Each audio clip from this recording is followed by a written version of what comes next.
A student just asked JD Vance the question most politicians avoid about Jeffrey Epstein, and his answer didn't just raise eyebrows, it exposed a deeper contradiction at the heart of this administration. We'll do one more. Sorry, real quick. I love this, but I gotta go. Thank you so much, Mr. Vice President, and coming to UGA and allowing us to express our freedom of speech. So thank you so much. The first lady said Epstein was not acting alone and had to be held accountable. She said and called for a congressional hearing, but President Trump multiple times called the files a hoax. The acting attorney general said Epstein shouldn't be a part of anything at the DOJ. If there are compromised government officials in those files, how can the public trust that this administration will hold anyone accountable when its own Justice Department is actively blocking the investigation? Given that, can you clearly articulate your stance on whether federal entities should have a formal investigation? Thank you. Yeah. So first of all, you said the Associate Attorney General or something. I haven't seen that quote, but here's my view on the Epstein matter. Number one, the guy was clearly a scumbag. Okay. Number two, he clearly had extraordinary connections both with intelligence services, both inside the United States and outside the United States, and also with a lot of very wealthy and powerful people. Okay.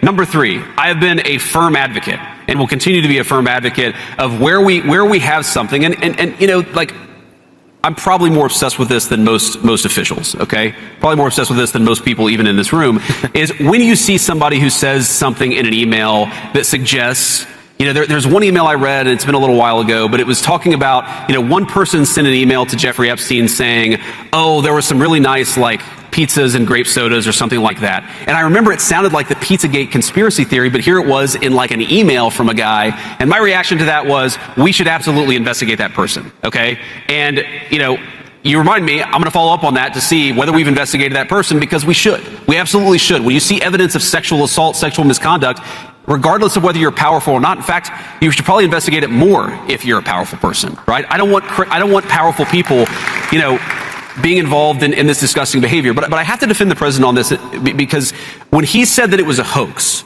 what he was talking about was this democratic idea that he's connected to Epstein. If you look at those emails, it's like, you know, they were in the same, you know, everybody in Palm Beach knew everybody, okay? Like, the president has said he knew Jeffrey Epstein and he was a scumbag. But what you see in those emails is that Jeffrey Epstein hated Donald Trump. And Donald Trump hated Jeffrey Epstein. In fact, one of the emails is about Donald Trump narking on Jeffrey Epstein to the local sheriff, saying, this guy's a scumbag. You should go and pick him up. So when the president says this is a hoax, he's not saying it's a hoax that Epstein was the scumbag. He's not saying that it's a hoax that Epstein was connected to powerful people. He's saying this democratic idea that somehow he was Epstein's best friend, that is a hoax. And if you look at the emails, it's obvious that Jeffrey Epstein hated Donald J. Trump. And by the way, one of the best signs for whether you're a good person or not, for whether you're a decent human being, is if the worst people in the world hate your guts. The fact that Jeffrey Epstein hates Donald J. Trump is a pretty good thing for Donald J. Trump. Yeah, well, and I will say, by the way, just so you know, the DOJ, just before we got on stage, I guess, I saw the news, has unredacted fully the 6 million documents, made it available to your congressmen and women. So put pressure on them to go give you a report of what they find. Mr. Awesome. Vice President, thank you so much. Thank you, guys. Appreciate you. Thank you. What makes this moment so important isn't just that a student had the courage to ask a direct question. It's that the question itself cuts straight through the noise and forces accountability in a way political insiders often avoid. You have an ordinary citizen, not a journalist, not a lawmaker, standing up and connecting the dots between conflicting statements coming from different parts of the same administration. On one hand, there are calls for accountability and transparency, and on the other, there are dismissals, deflections, and attempts to downplay the significance of the issue. That tension is exactly what the student put on the table. And when JD Vance responds, you start to see how political framing works in real time.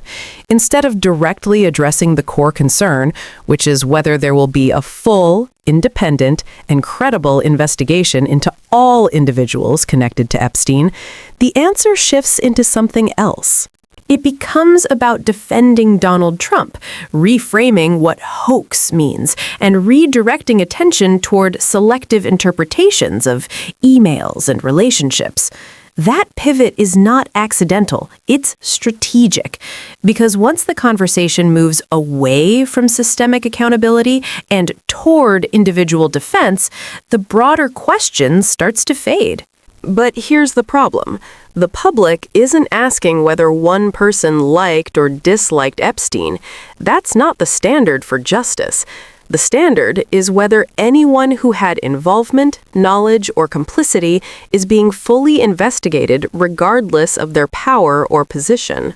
If you want more deep, fact-driven breakdowns that go beyond surface-level clips and actually help you understand what's happening in real time, make sure to like, share, and subscribe to Blue Voice.